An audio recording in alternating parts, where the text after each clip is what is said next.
CZ Scorpion Evo3 S1 carbine version, 3000 rounds behind us, and look at that beast, how it's looking like, all dirty and everything. But you know what? It still keeps going like a freaking Energizer bunny. However, we did have the first malfunction in 3000 rounds.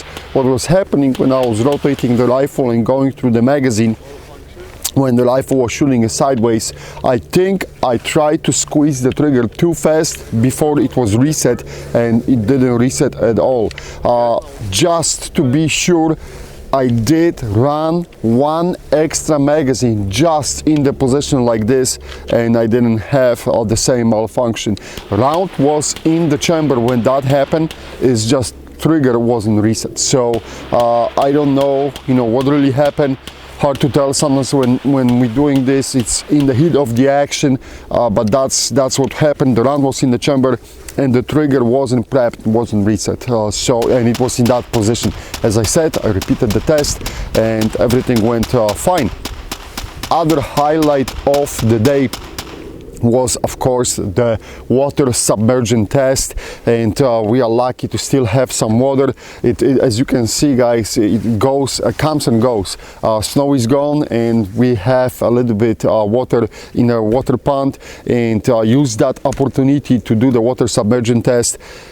Carbine ran perfectly fine. Scorpion Evo proves to be extremely reliable option for the gun.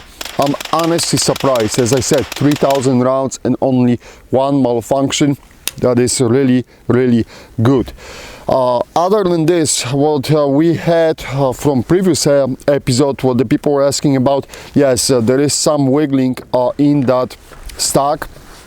As you can see, guys, you can of course fold that stock. It's a folding mechanism, but now after all these rounds and everything, we have a little bit of the wiggling on the hinge, and it's not up and down, it's more like left and right on the closing mechanism. So if you want to combat this, I think that you can shim it and you will get rid of it. But honestly, at this point, it's not bothering me that much, but it is present. Other than this, everything is looking good with stock or the whole like a main frame of this gun so far.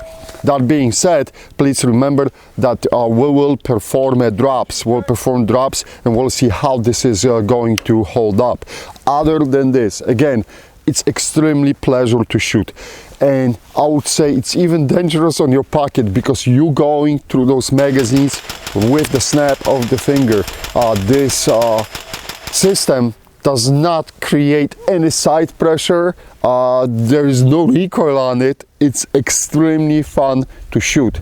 The downside is, of course, when you are not feeling any recoil or anything, you're just spending those rounds like crazy. So I had to watch out and keep monitoring the temperature, because it's very easy to get carried away and do the 10-15 magazine dumps and in no time, and you suddenly realizing, oh my gosh, everything is gone, and we went through the first box.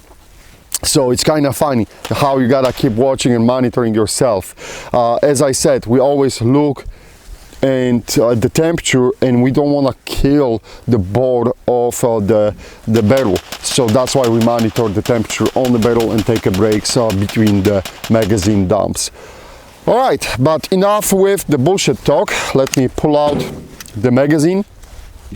What I'm going to do now, I'm going to disassemble this carbine, and of course you guys will have the pictures after the disassembly and after a little bit of wiping out, because I'm guessing right now everything will be dirty as hell, and I want you to have the best view possible. So we have trigger group out. And oh my goodness, this is the amount of that gunk which is coming back from the blowback is pretty amazing. As you can see, it's a completely dirty system, but what I'm seeing on the trigger hammer, there is just polished metal. I do not see any anything jumping out of the box. The disconnector in a spring, everything is looking good so far. I know some people were talking about these internal parts of the trigger mechanism. They had some issues, but I do not see any issues so far with it. Let me pull out the bolt carrier. There we go. All right, and this is the bolt and the bolt carrier. Recoil spring is still working perfectly fine. There's nothing on that buffer at the end. I do not see any wear marks, nothing, absolutely nothing, which is amazing too. The only things which were reported in the previous episodes are happening here and a little bit here, but that's it, and this is not progressing. So whatever happened, it happened. It was the metal settled down, and I do not see any issues. So with it, the front face of the bolt is looking good, and the extractor claw is looking good. Perfect extraction, zero issues with it. And of course the firing pin is looking good as well. Let me have a quick look into the receiver. Receiver is looking good, guys. I do not see any premature wear marks on that shell. Everything here is looking good. Quick look into the chamber. It's dirty as hell, but hey, the system is working, right? That's all it matters, guys. And everything full of water. This was another surprise when I submerged this carbine. The amount of the water was just absolutely jaw-dropping. I had no idea that this thing can absorb so much water. So be careful with it when you're doing the submersion and things like this, because this Evo takes a lot of water inside. Alright guys, here everything is looking good. I just want to quickly talk about the magazines.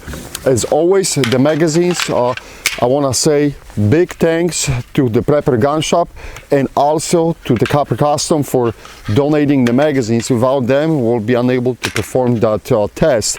But we're using all types of the magazines. So of course the CZ magazines, that's a Gen 1, and I have not seen any issues with it yet. The Manticore magazines with the feed lips made of metal, and then of course the Gen 2 from CZ, all working perfectly fine. No issues with magazines, cracks or anything like this. But then again, we have a lot of magazines to rotate and go through it, so it's not like we're loading the same magazine. So big thanks to the Proper Gun Shop and to the Copper Custom for this. Without them, as I said, that wouldn't be possible. So we keep plowing, 3,000 rounds behind us. First malfunction under the belt. Other than this, good job CZ. We'll see how this is going to end. Thanks for watching, thanks for being with us, guys.